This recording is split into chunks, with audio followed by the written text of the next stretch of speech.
السلام علیکم ورحمۃ اللہ وبرکاتہ۔ سورہ ہود آیت نمبر 41۔ نحمدہ ونصلی علی رسولہ الکریم، اما بعد فاعوذ باللہ من الشیطان الرجیم، بسم اللہ الرحمن الرحیم۔ رب اشرح لی صدری ویسر لی امری واحلل عقدۃ من لسانی یفقہوا قولی ربی زدنی علما۔ وقال ارکبوا فیہا بسم اللہ مجریہا ومرساہا۔ نوح علیہ السلام نے کہا کہ اس میں سوار ہو جاؤ، اس کا چلنا کشتی اور اس کا ٹھہرنا ہونا اللہ ہی کے نام سے ہے۔ انا ربی لغفور الرحیم، بے شک میرا رب بڑا ہی بخشنے والا مہربان ہے، اس کی شفقت اب بھی ہے۔ گویا اللہ کے حکم سے نوح علیہ السلام نے اپنے ساتھیوں کو سوار ہونے کی دعوت دی، اور پہلا کلمہ جو اس موقع پر ان کی زبان سے نکلا وہ یہی تھا، بسم اللہ مجریہا و مرساہا۔ یہ کلمہ اس بات کا اعلان ہے کہ ریسورسز خواہ کتنے ہی زیادہ کیوں نہ ہوں آپ کے ارد گرد، ان کی کتنی ہی اہمیت کیوں نہ ہو، مومن کا اصل اعتماد ریسورسز پر نہیں ہوتا بلکہ اللہ کی رحمت پر ہوتا ہے، ان کی عنایت پر ہوتا ہے۔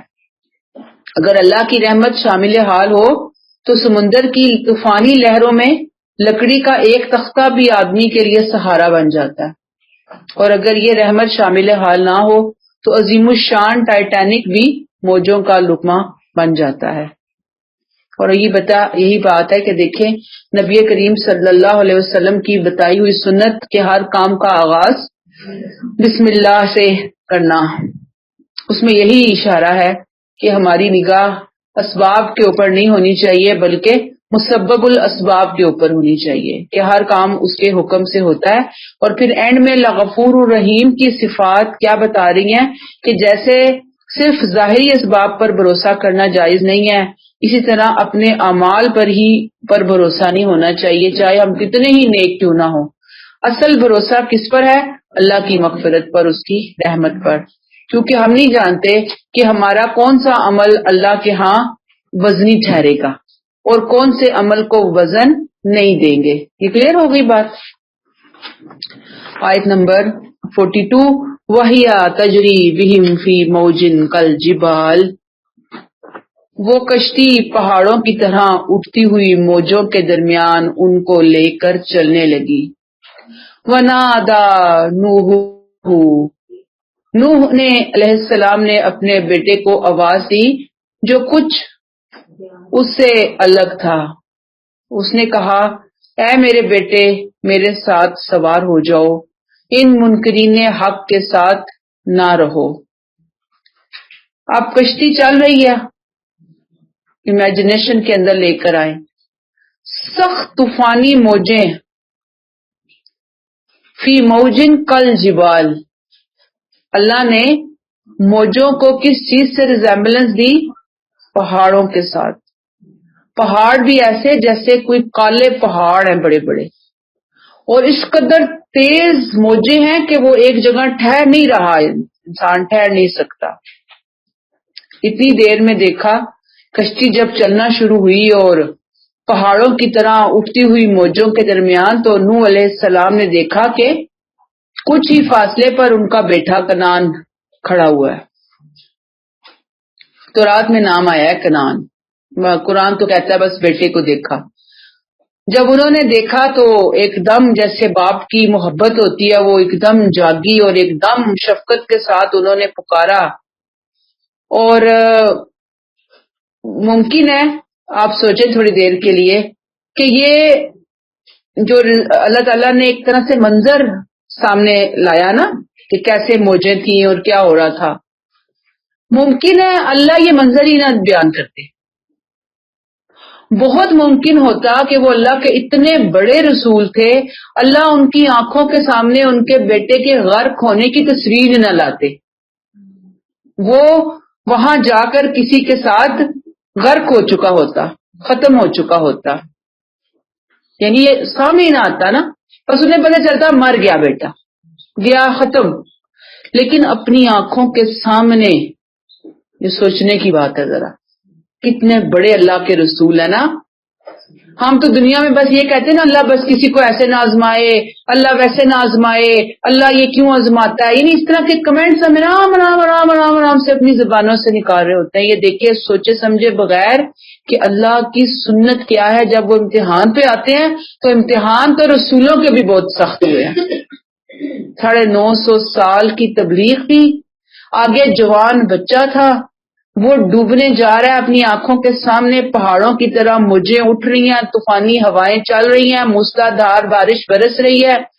ان موجوں کے تھپیڑوں سے نوح کی کشتی جو ہے نا وہ نبرد آزما ہے، یعنی وہ ہینڈل کر رہے ہیں.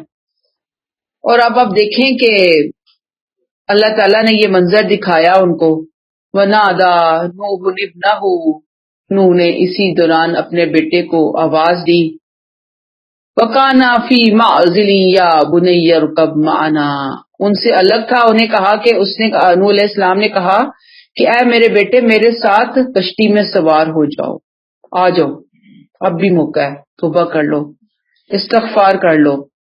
وَلَا تَكُن مَعَ الْكَافِرِينَ، ان منکرین حق کے ساتھ نہیں رہنا، آ جاؤ پلیز آ جاؤ. جیسے ہم کسی کو ریکویسٹ نہیں کر رہے ہوتے، ریکویسٹ تھی ان کی اپنے بیٹے سے، ایک طرح سے درخواست تھی، عاجزی تھی کہ بیٹے آ جاؤ، ان کے ساتھ نہ رہو. لیکن نہیں، نہ آیا وہ، اور اللہ کی پکڑ میں آ گیا. یہ نوح علیہ السلام کی وفاداری کا آخری امتحان تھا. اور آپ یہاں پہ رک کر صرف سوچ لیں کہ اتنی نیک مقدس برگزیدہ ہستیوں کے کیسے کیسے امتحان ہوئے.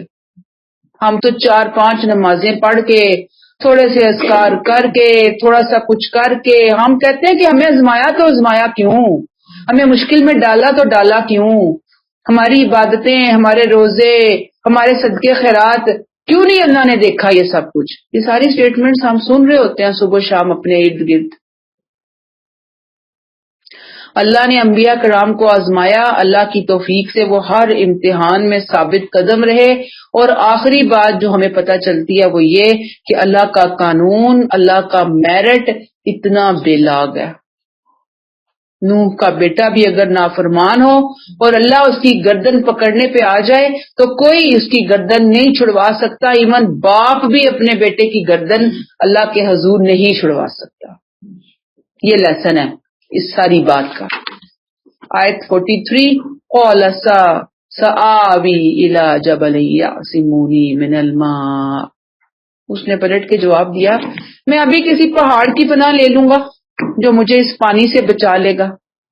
اتنا ہولناک منظر دیکھا، اس کے تکبر میں کوئی کمی نہیں آئی. کہنے لگا کوئی مسئلہ نہیں، میں کیوں آؤں آپ لوگوں کے ساتھ اس کشتی میں سوار ہونے کے لیے.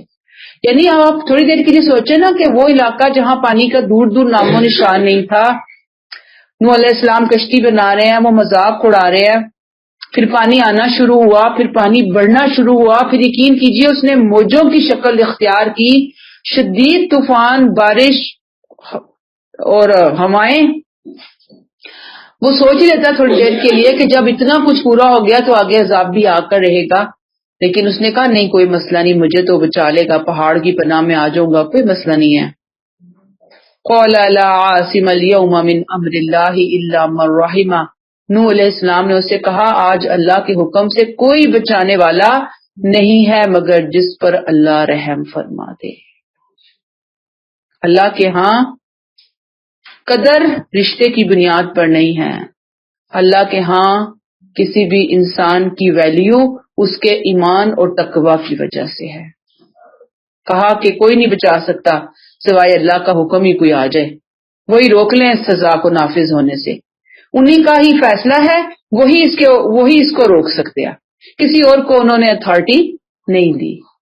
وحال بینہم الموج فکان من المغرقین، پھر دونوں کے درمیان ایک موج حائل ہو گئی اور وہ ڈوبنے والوں میں شامل ہو گیا. استغفر اللہ. سوچ لیں ذرا، آنکھوں کے سامنے بیٹا گیا اور رسول، وقت کے بہت بڑے رسول آدم ثانی نہ بچا سکے. اور آج ہم نبی کریم صلی اللہ علیہ وسلم کی شفاعت پہ اتنا تکیہ کر کے بیٹھی ہوتی ہے امت محمدیہ، اور ہم پتہ نہیں کیا کیا افسانے کہانیاں ہم نے گھڑی ہوئی ہیں، کہاں سے گھڑ کے لائے اللہ ہی بہتر ہے، اللہ ہی جانتا ہے یہ کہاں سے آئی ہیں کہانیاں، اور اس کا ہم اللہ کو جا کر جواب کیا دیں گے۔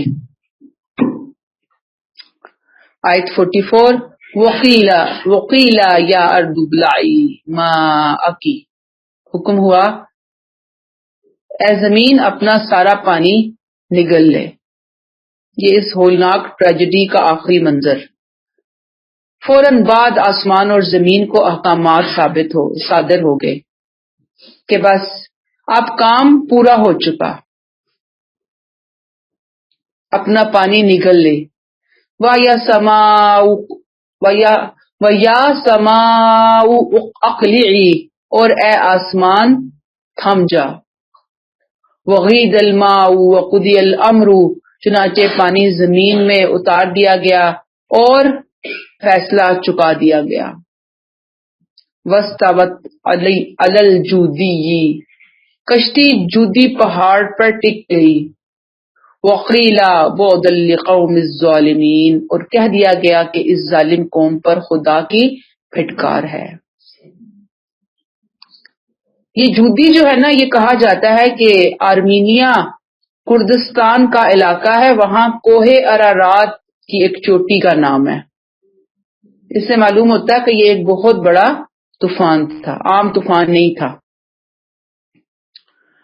اور اس چوٹی کا خاص ذکر جہاں کشتی جا کر رکی تھی، اس لیے کہ طوفان کی ہولناکی کا اندازہ ہو جائے کہ پانی کہاں سے کہاں پہنچ گیا تھا، کتنی اونچائی پر پہنچا تھا، یعنی عام پانی نہیں تھا، پانی کس قدر اونچا گیا تھا۔ استغفر اللہ۔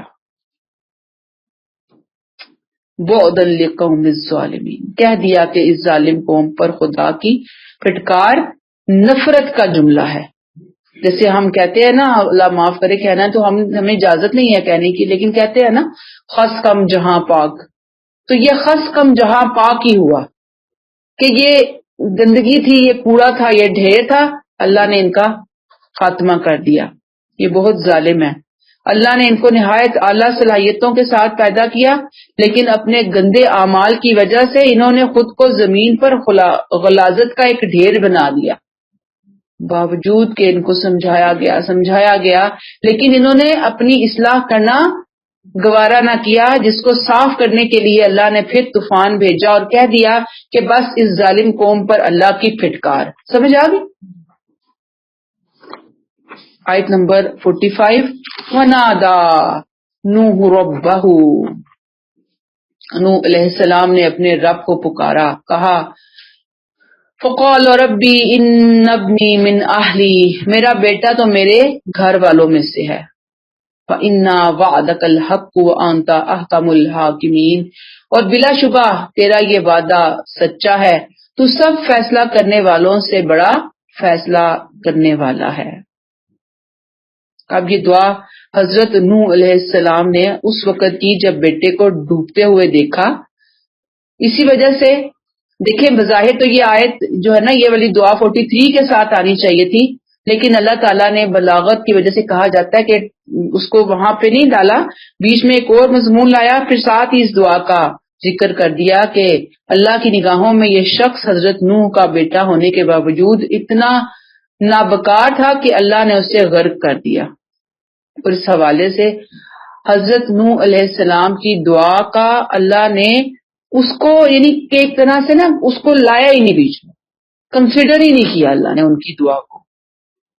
اتنی زیادہ، اتنا غضب کیوں ہے کہ اس دنیا میں اگر کسی انسان کو سب سے بڑی سعادت اور خوشبختی حاصل ہو سکتی ہے تو وہ یہ کہ وہ اللہ نے اس کو کسی پیغمبر کے گھرانے میں جنم دیا، یعنی کتنی بڑی سعادت ہے نا کہ پیغمبر کا بچہ ہے، پیغمبر کی بیٹی ہے، یا پیغمبر کے ساتھ شادی ہو گئی ہے، یا پیغمبر کی ماں ہے، یا پیغمبر کا باپ ہے یا بہن ہے، کتنی بڑی سعادت کی بات ہے نا۔ لیکن اب اگر کوئی اس خوشبختی سے فائدہ نہ اٹھائے تو پھر اس کی بہت بڑی بدبختی ہے اگر وہ اس کی قدر نہ کرے اور ولی کے گھر میں شیطان پیدا ہونے کا نمونہ پیش کرے۔ یہی نمونہ پیش کیا تھا نا۔ کلام کی ترتیب بتا رہی ہے کہ اس شخص کو اللہ نے سب سے زیادہ مبعوث قرار دیا، گویا یہ سارے طوفان کا اصلی ہدف تھا، یہ ڈوب گیا۔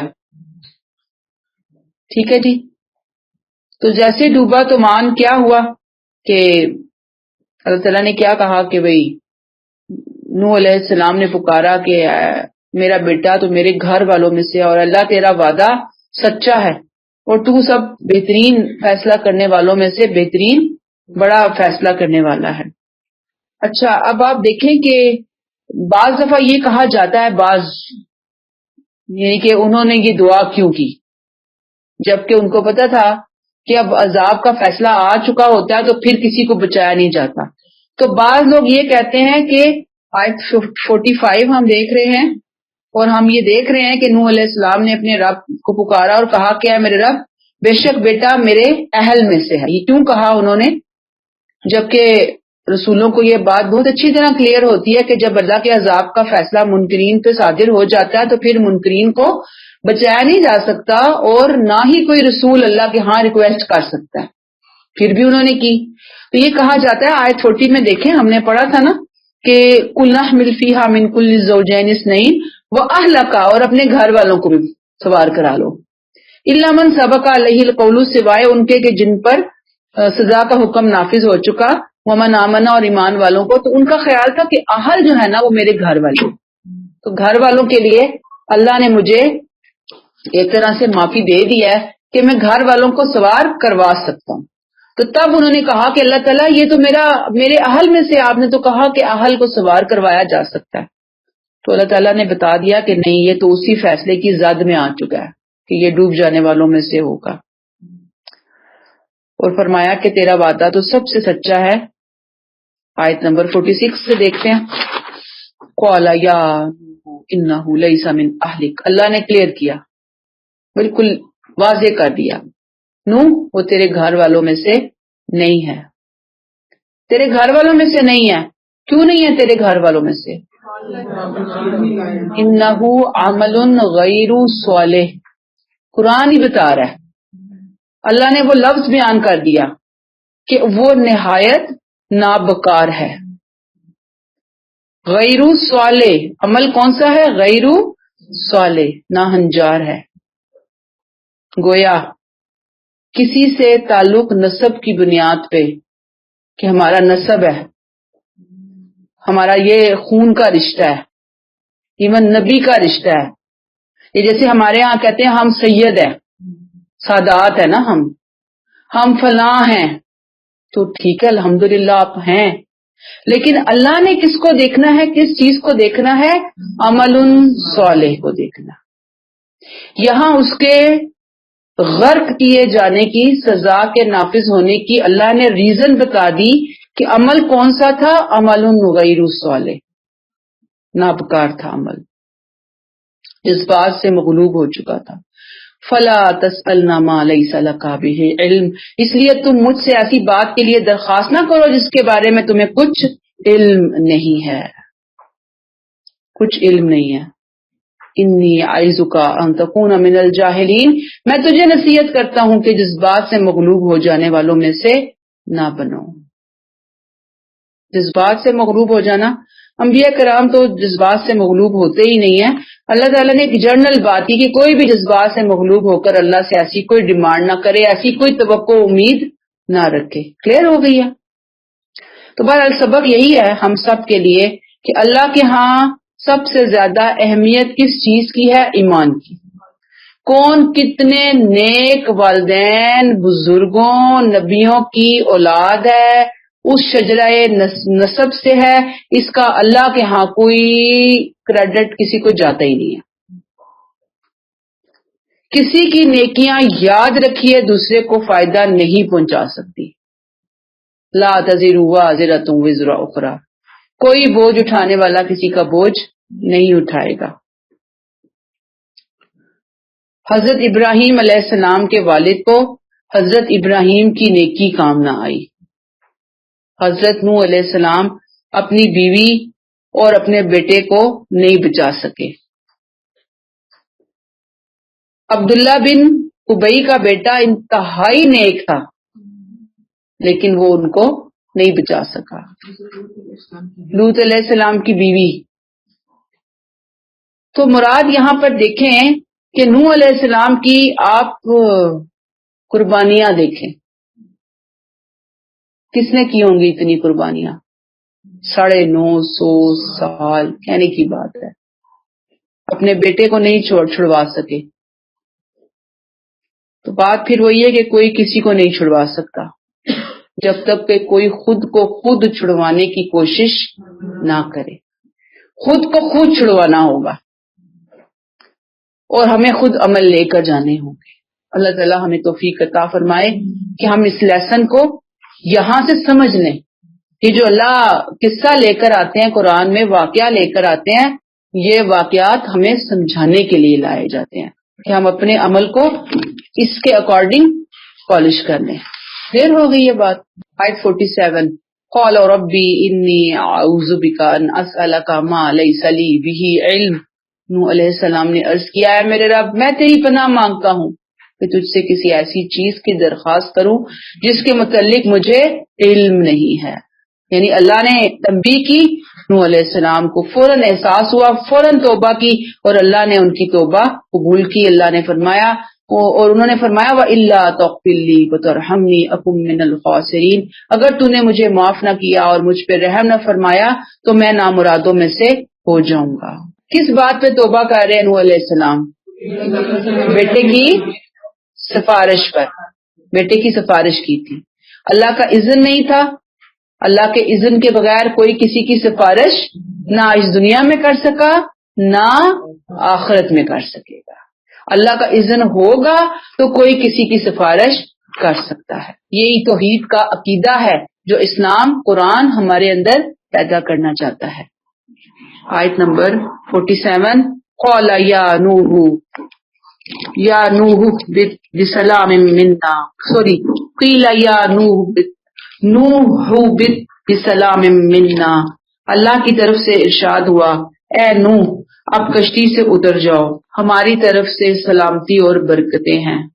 وبرکات علیک، سلامتی اور برکتیں ہیں.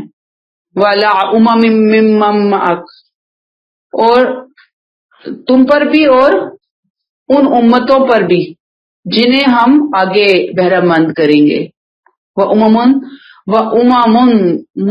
سَنُمَتِّعُهُمْ، جنہیں ہم آگے فائدہ دیں گے. بہرہ مند کریں گے یعنی فائدہ دیں گے ہم ان کو. طوفان گزر جانے کے بعد نوح علیہ السلام کو اللہ نے مزید ہدایت دی کہ اب اللہ کی سلامتی اور برکتوں کے سائے میں زمین پر اترو. یہ بہت اہم بات ہے کہ عذاب یافتہ قوم کے اندر جو لوگ بچ گئے اپنے عمل صالح، ایمان اور عمل صالح کی وجہ سے، چونکہ وہ آزمائشوں کی بھٹی سے گزر کر ہر قسم کی یوں کہہ رہے نا غل، چھوٹے سے چھوٹے داغ دبوں سے پاک ہو جاتے ہیں. اسی لیے اللہ کی خاص رحمت ان پر متوجہ ہوتی ہے، ان کو اپنی مخصوص برکات اور افضال کے سائے میں پروان چڑھاتی ہے. اگرچہ ان کی تعداد تھوڑی ہوتی ہے لیکن اللہ تعالیٰ ان صالح ہستیوں کو بیجوں کی طرح نشو نما دیتے ہیں کہ بہت جلدی گرو کرتے ہیں اور پھر وہ اپنی آنے والی جنریشنز کو پالش کرتے ہیں. لیکن ہوتا یہی ہے کہ کچھ عرصے وہ اپنی آنکھوں سے دیکھ کر سب کچھ سمجھ کر پھر وہ دوبارہ سے ایک زندگی گزارنے کی مہلت پا کر آگے اپنے بیجوں کو تھوڑا پروان چڑھاتے ہیں اور پھر کچھ عرصے بعد دوبارہ قوم میں اگلے آنے والی نسلوں میں پھر وہی برائیاں آنا شروع ہو جاتی ہیں جس کی بنا پر پچھلی قومیں جو ہیں وہ ہلاک کر دی گئی. یہ کوئی سسٹم ہے، ایسے چل رہا ہوتا ہے کہ شیطان کے کہے میں بہت جلدی لوگ آ جاتے ہیں، نفس کے کہے میں بہت جلدی لوگ آ جاتے ہیں. تو اللہ نے یہاں پہ کیا کہا کہ اے نوح کشتی سے اترو، ہماری طرف سے سلامتی اور برکتیں ہیں تم پر بھی اور ممن معک، ان پر بھی جو کہ تمہارے ساتھ دینے والے لوگ ہیں نا. وَأُمَمٌ سَنُمَتِّعُهُمْ، اور ان پر بھی جو آگے آنے والی ہیں امتیں. ثم يمسهم منا عذاب علیم، پھر ان کو بھی ہماری طرف سے ایک دردناک عذاب پکڑ لے گا، آئے گا۔ یہ جو ہے نا وَعَلَىٰ أُمَمٍ مِّمَّن مَّعَكَ، تھوڑے سے لوگ تھے نا، میں نے کہا نا 80+ کے قریب لوگ تھے، لیکن اللہ نے پھر برکتیں دی ان کو، کتنی پھیلی ان کی نسل جو ہے، ان کے 3 بچوں سے، 3 بیٹوں سے، حام سام یافس سے پھر انسانیت میں وہ نسلیں چلی کہ دین اور شریعت ان کے اندر رہی۔ ایسے اللہ تعالیٰ نے کوئی سسٹم بنایا نا، ایک ٹائم پہ ایک بیٹا آگے گیا، دوسرے ٹائم پہ دوسرا بیٹا آگے گیا، یہ پوری ہسٹری ہے ان کے بچوں کے حوالے سے۔ پھر وہ امتیں سنمتعہم، یہ حقیقت اللہ نے بتا دی کہ آئندہ ان کی نسل سے جو قومیں اٹھیں گی ان میں سب مبارک ہی نہیں بلکہ ان میں ایسی قومیں بھی ہوں گی جو عروج پکڑیں گی، اور ہم انہیں خاص حد تک مہلت دیں گے، لیکن مہلت پا کر وہ پھر بگڑیں گے، سرکشی کریں گے، پھر نافرمانی کی طرف لوٹے گی اکثریت۔ جب لوٹے گی، صرف بنی اسرائیل نہیں، بے شمار لوگ آئے بعد میں، بنی اسرائیل سے پہلے بھی، اللہ کہتے ہیں یمسہم منا عذاب علیم، تو انہیں ہماری طرف سے ایک دردناک عذاب پکڑ لے گا۔ یہ کلیئر ہو گئی ہے بات؟ آیت نمبر 49، تلک من انباء الغیب نوحیہا الیک، یہ غیب کی خبریں ہیں نبی صلی اللہ علیہ وسلم، ہم تمہاری طرف وحی کر رہے ہیں۔ یہ خاتمہ سرگزشت پر آپ صلی اللہ علیہ وسلم کی طرف التفات ہے، یہ آپ کو بتایا جا رہا ہے کہ یہ باتیں، یہ قصے، یہ واقعات نہ آپ کے علم میں تھے نہ آپ کی قوم کے علم میں تھے اتنی ڈیٹیل، یہ اللہ کا فضل ہے، یہ غیب کی خبریں ہیں جنہیں ہم نے وحی کے ذریعے آپ کو سنایا، آپ کو بتایا، قوم کو بتایا، سمجھایا۔ کہا جاتا ہے کہ یہ نوح علیہ السلام کی جو کا واقعہ ہے، عرب عموماً اس سے نہیں واقف تھے، تو رات میں یہ باتیں تھوڑی بہت آئی ہیں لیکن بہت زیادہ اس میں تبدیلیاں ہوئی، بہت زیادہ اسے مسخ کر چکے ہیں۔ قرآن نے پہلی دفعہ یہ واقعات اپنے اخلاقی نتائج کے ساتھ تفصیل سے بیان کیے ہیں، اور یہاں پہ یہ دعوت دی گئی کہ نوح علیہ السلام نے کئی سو برس تک دعوت کا سلسلہ جاری رکھا، اے نبی صلی اللہ علیہ وسلم آپ کو بھی ان کے نقش قدم پہ چلنا ہے۔ ما کنتا تعلمها انت ولا قومك من قبل هذا، اس سے پہلے نہ تم ان کی خبروں کو جانتے تھے نہ تمہاری قوم کے لوگ ان سے واقف تھے، اب کیا ہے؟ فاصبر، ثابت قدم رہیے۔ ثابت قدم رہیے سے مراد کیا ہے؟ اپنی دعوت پر ڈٹے رہیے، جمے رہیے، استقامت اختیار کیجیے۔ صبر صرف صبر نہیں ہے، صبر اپنے اندر ثابت قدمی کا مفہوم لیے ہوئے ہے، استقامت کا مفہوم لیے ہوئے ہے، ڈٹ جانے کا مفہوم لیے ہوئے ہے۔ تو اے نبی اپنی دعوت دین پر، دعوت توحید پر جمے رہیے، تاکہ ان العاقبۃ للمتقین، انجام کار کی کامیابی انہی کے لیے ہے جو خدا سے ڈرنے والے ہیں، جو اللہ کانشیس ہو کر زندگی گزارنے والے ہیں، فکر سے زندگی گزارنے والے ہیں کہ ہم سے کہیں اللہ کی ناراضگی میں کوئی بات نہ ہو جائے، اور اگر ہو جائے تو توبہ استغفار کر کے اپنا کھاتا کلیئر کرنے والے ہیں، نیکیوں کی طرف بڑھنے والے ہیں، زندگی کو شعور کے ساتھ گزارنے والے ہیں، حلال و حرام کی تمیز کے ساتھ گزارنے والے ہیں۔ آپ صلی اللہ علیہ وسلم کو کہا گیا کہ آپ کے ساتھی لازماً کامیاب ہوں گے، اصل کامیابی انہی کے لیے ہے، کیونکہ اللہ کی سنت ہے کہ اللہ کے رسولوں کے ساتھی جو ان کا مشکل ٹائم میں، مشکل گھڑی میں ساتھ دیتے ہیں، آخر میں وہ کامیاب ہو کر رہتے ہیں۔ کلیئر ہو گئی ہے؟ آیت نمبر 50، وَإِلَىٰ عَادٍ أَخَاهُمْ هُودًا، اسی طرح عاد کی قوم کی طرف ہم نے ان کے بھائی ہود کو بریکٹ رسول بنا کر بھیجا، بریکٹ کلوز۔ اب یہ عرب کی قدیم ترین اقوام عاد کا ذکر ہے، سامی نسل سے تعلق رکھتے تھے، اپنی قدامت کے لیے عرب کے لٹریچر میں ضرب المثل ہیں۔ اب سامی نسل یعنی حضرت، جیسے حضرت نوح علیہ السلام کے بیٹے سام تھا نا، انہی کی اولاد میں سے ایک برانچ تھی، آپ یوں سمجھ گئے، اپنی قوت، شان و شوکت کے لیے بہت مشہور تھی، بہت زیادہ، اور پرانی بھی بہت تھی، مشہور بھی بہت تھی، بہت اس نے ترقی پائی۔ حضرت ہود انہی کے ایک فرد تھے جنہیں رسول کی حیثیت سے ان کے درمیان اٹھایا گیا۔ اللہ نے احسان کے لیے فرمایا کہ عاد کی طرف ہم نے کسی اجنبی شخص کو نہیں بھیجا، غیر کو نہیں بھیجا، بلکہ ہم نے انہی کے بھائی ہود کو بھیجا۔ کیوں بھیجا؟ تاکہ ان پر ہماری حجت تمام ہو جائے ہر لحاظ سے۔ اور سوچے نا کہ جب اپنا ہی بھائی اپنی ہی زبان میں نصیحت کر رہا ہو تو پھر ہر اس شخص کو قدر کرنی چاہیے کہ جو ان کو جانتا ہے، اس دعوت کو قبول کرنا چاہیے، اس دعوت کو عزت دینی چاہیے۔ لیکن یہاں پر عزت کیا، یہ تو حق کی دشمنی میں، مخالفت میں اندھے ہو گئے، بجائے ایک عزت کرتے یا قدر کرتے۔ جب ہم نے عاد کی طرف ان کے بھائی ہود کو بھیجا، بھائی کیوں کہا گیا کہ قوم میں جب بھی کوئی فرد اٹھتا ہے تو وہ معاملہ بھائی والا ہی ہوتا ہے، کوئی لیڈر والا نہیں ہوتا۔ آپ سوچیں اللہ نے لیڈر کا لفظ استعمال کیا کہ ہم نے لیڈر بنا کے بھیجا۔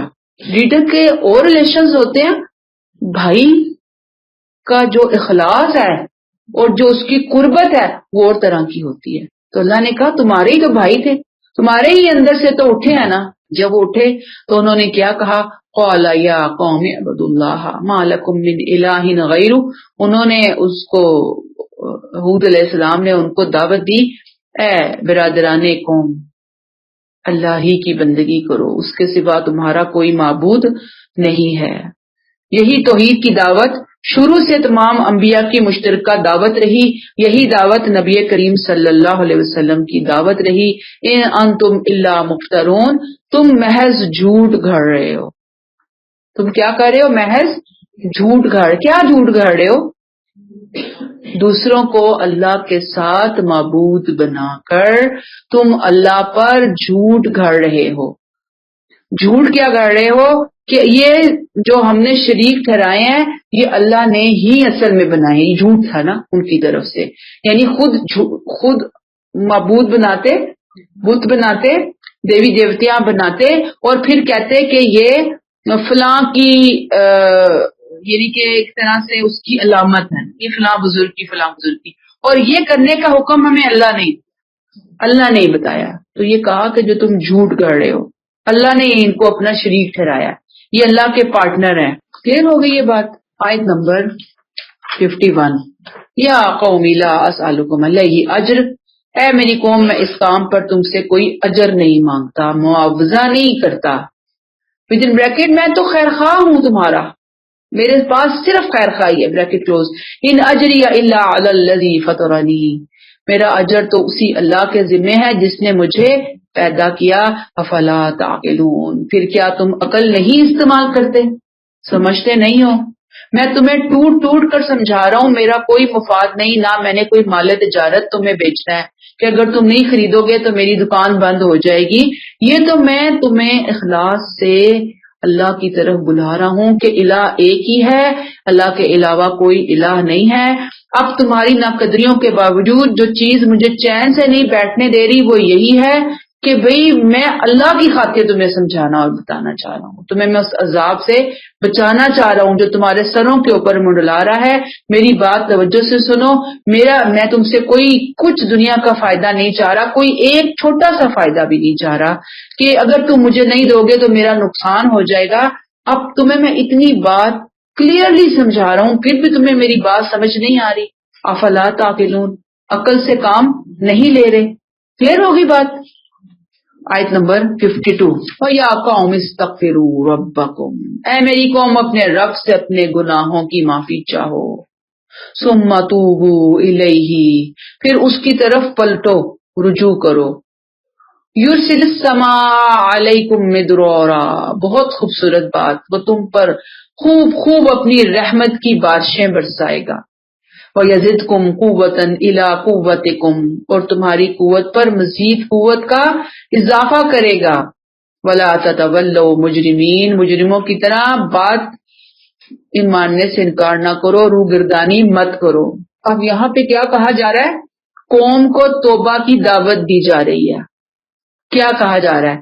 شرک سے باز آ جاؤ، نافرمانی سے باز آ جاؤ، آؤ اپنے سچے رب سے اپنے تعلق جوڑ لو، مضبوط کر لو، اور توبہ کر لو.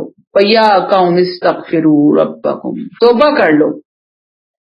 توبہ دو اہم رکن. نمبر 1 گناہ چھوڑو، غلطی چھوڑو.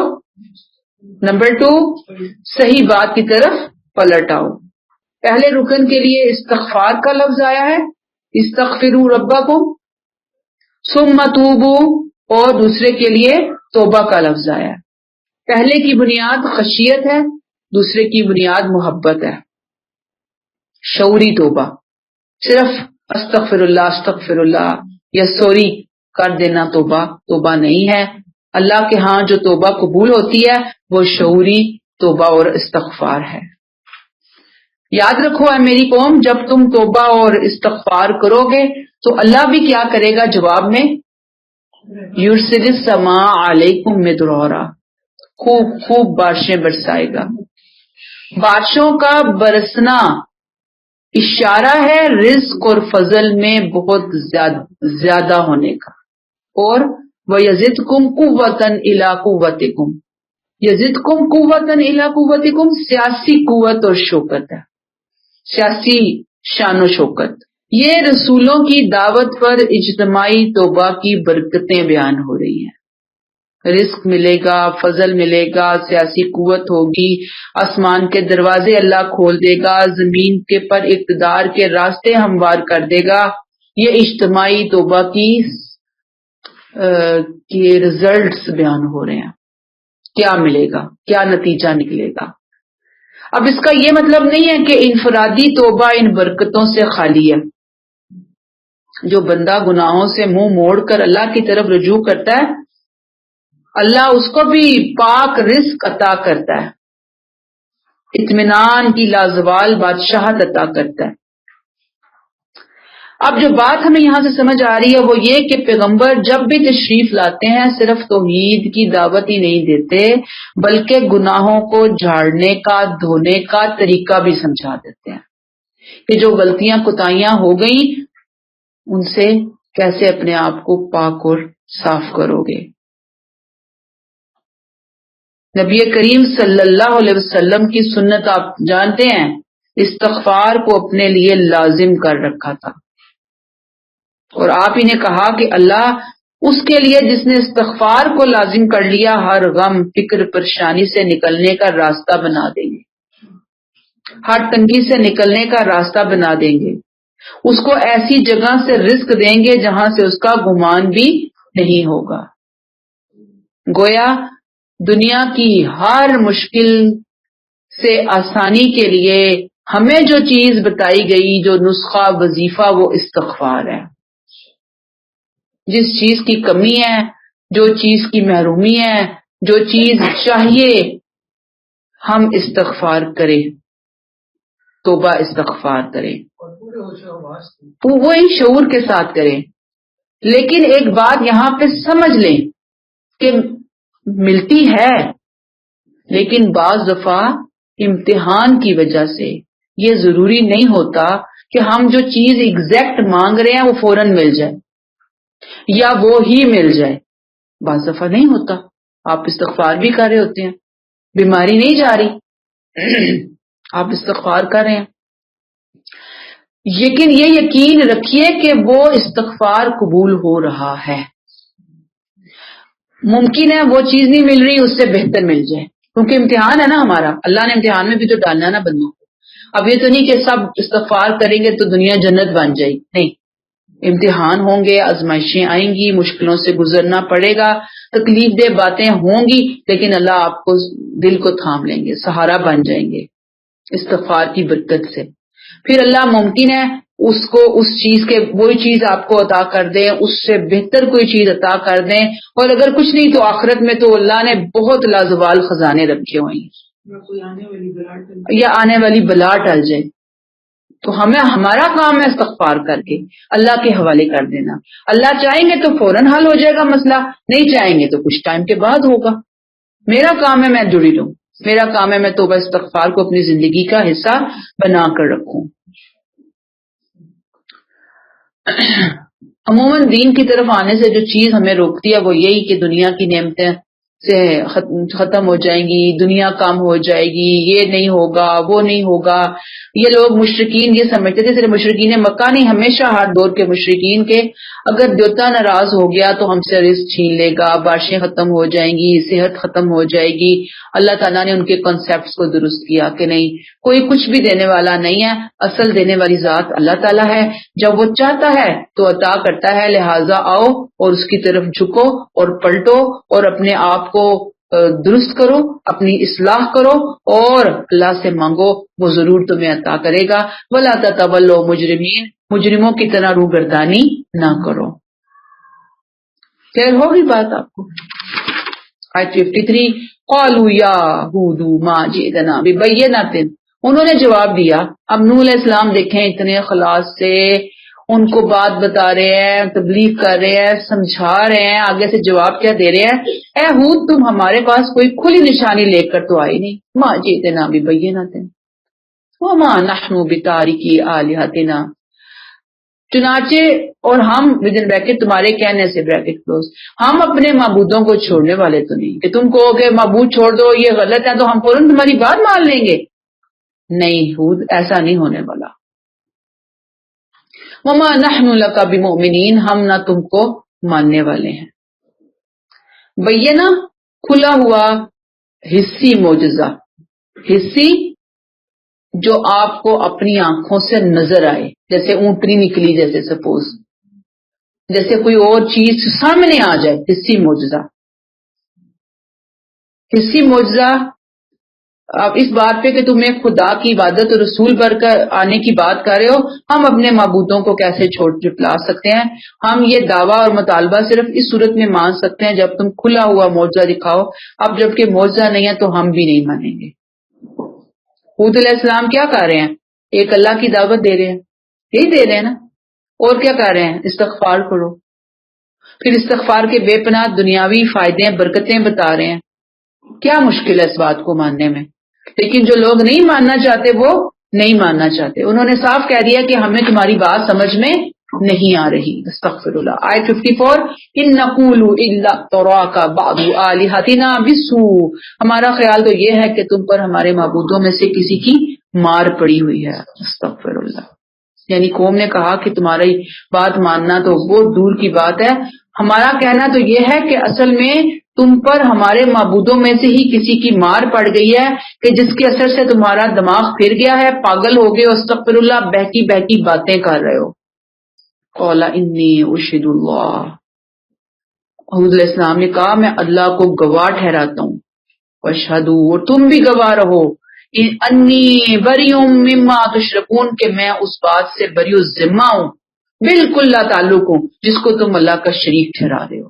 مجھ پہ کسی کی مار نہیں پڑی، میں پورے ہوش و حواس کے ساتھ تمہیں یہ بات کہہ رہا ہوں. گویا حضور علیہ السلام کی جو غیرت توحید ہے نا وہ ایک دم سامنے آ گئی اور پورے جوش و جذبے کے ساتھ انہوں نے کہا میں بری ذمہ شرک سے، میں ہاتھ اٹھاتا ہوں، میرا تم سے قطعاً کوئی تعلق نہیں ہے.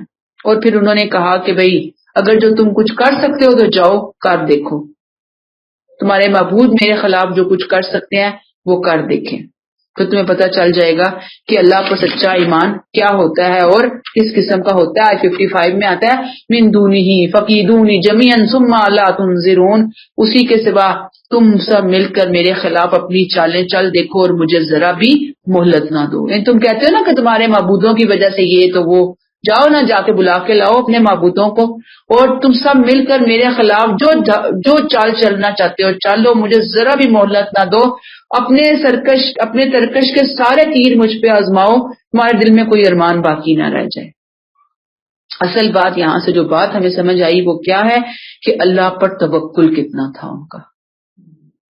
نفع اور نقصان کا مالک کس کو سمجھ رہے ہیں؟ اللہ کو سمجھ رہے ہیں. آیت 56 انی توکلت علی اللہ ربی و ربکم، میرا بھروسہ اللہ پر ہے جو میرا رب بھی ہے اور تمہارا رب بھی. یہ مومن کی ڈھال جس کی وجہ سے حضرت ہود نے ان کو یہ چیلنج دیا کہ میں اللہ پر بھروسہ کرنے والا ہوں، میرا اور تمہارا رب اس کے حکم کے بغیر پتہ نہیں ہل سکتا. ما من دابۃ الا هو آخذ بناصیتها، ہر جاندار کی چوٹی اسی کے ہاتھ میں ہے. کوئی جاندار ایسا نہیں جو اس کے قبضہ قدرت سے باہر ہو، سب کی پیشانی اس کی مٹھی میں ہے، جدھر چاہے اس کی چوٹی پکڑ کر مروڑ دے، جس کو چاہے روک لے۔ ان ربی اعلی صراط مستقیم، بے شک میرا رب نہایت سیدھی راہ پر ہے۔ یہ نہ سمجھو کہ مجھے اپنے رب تک پہنچنے کے لیے بہت سی پگڈنڈیوں راستوں سے گزرنا پڑے گا، وسیلوں سے گزرنا پڑے گا، واسطے تمہاری طرح ڈالنے پڑیں گے جیسے تم واسطے وسیلے ڈھونڈ رہے ہوتے ہو۔ نہیں، میرے رب نے میری عقل اور فطرت کو براہ راست اپنے سے کنیکشن صراط مستقیم عطا فرمایا ہے، اس کے لیے بس یہ کافی ہے کہ میں سچے دل سے اس کی طرف جھک جاؤں، سیدھی راہ بالکل میرے سامنے آ جائے گی، سیدھی راہ مجھ سے دور نہیں ہے۔ کیونکہ آپ کو معلوم ہے نا مشرکین کیا کہتے تھے، ان کا عقیدہ کہ اللہ تک ڈائریکٹ نہیں پہنچا جا سکتا، رسائی نہیں حاصل کی جا سکتی۔ یہ بت ہیں جو کہ ہمیں اللہ سے ملواتے ہیں، یہ دیوی دیوتا ہیں، یہ ستارے، جنات، فرشتے، یہ ہمیں اللہ سے جوڑتے ہیں۔ ایون حضرت عیسیٰ علیہ السلام کے بارے میں دیکھیں، شرک ہو چکا۔ تو توحید مکمل نہیں ہوتی جب تک کہ ہمارا اللہ پر بھروسہ نہ ہو، اللہ کو نفع نقصان کا مالک نہ سمجھیں، اور پھر اللہ ہی کو اپنے ہر چیز کا ماوا اور مرجع نہ ہم سمجھیں۔ اور آج ہمارے ہاں بھی کچھ سیکٹس ایسے ہیں نا جو یہ کہتے ہیں کہ جی جیسے آپ کورٹ میں جاتے ہیں تو آپ کو جج تک پہنچنے کے لیے وکیل کرنے پڑتے ہیں، تو وکیل کرتے ہیں تو وکیل آپ کی بات آگے پیش کرتا ہے نا، تو یہ بھی ہمارے وکیل ہیں۔ یہ بہت سخت باتیں ہیں جو ہم نے اپنے کانوں سے اپنے گھروں کے اندر بھی سنی ہے اپنے بڑوں سے، کہ بھئی یہ تو وکیل ہیں، ہمیں تو دیکھنا پڑتا ہے، بزرگوں کو کرنا پڑتا ہے راضی۔ تو دیکھیں بزرگ تو بہت اچھی بات ہے، اللہ کرے سب کے بزرگ بہت نیک پرہیزگار ہوں، لیکن قرآن ہمیں کیا کہتا ہے؟ ہمیں تو اپنی تعلیمات کو، اپنی زندگی کو اس کی طرح بنانا ہے۔ ٹھیک ہے جی، تو یہاں پہ روک لیتے ہیں۔ سبحانک اللہم و بحمدک، نشہد ان لا الہ الا انت، نستغفرک و نتوب الیک۔ السلام علیکم و رحمۃ اللہ وبرکاتہ۔